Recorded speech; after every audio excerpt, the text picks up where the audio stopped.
Chez les Colocs.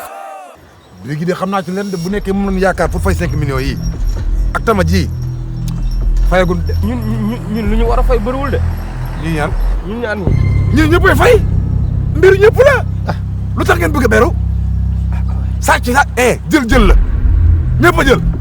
nañ bàyyi carte xaalis nañ bàyyi luubal nañ bàyyi triande nañ bàyyi war wagaaj gi ñuy war wagaaj nit ñi dóor yi leen di dóor. Kaawu Mbaaco nag wax dëgg yàlla lépp lu ma mën def naa ko pour ñu nekk ci jàmm man ak moom. nag Mbaaco nag moom dadul ak nit ala kaa xamante ne nii soo xaka taxul mu nekk ak nit Mbaaco ala sa rakka.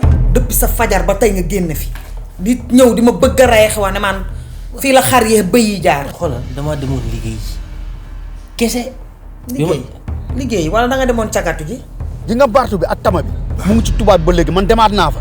mu ngi ko exposé fi mu ko teg noonu. mais nañ ko cambriolé.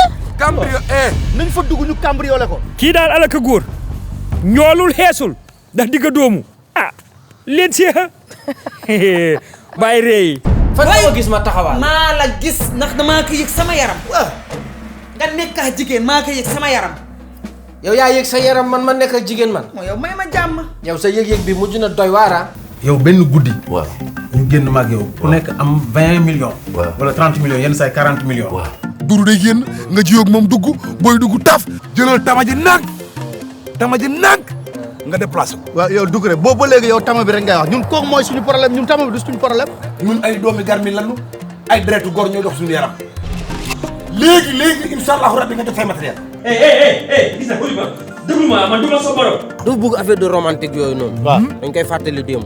parce que ñoom ay tukkulóor la dañu bëri di fecc wangay wangaade ayyo addima yaade gare ndikko den jaare. Chez les Colocs.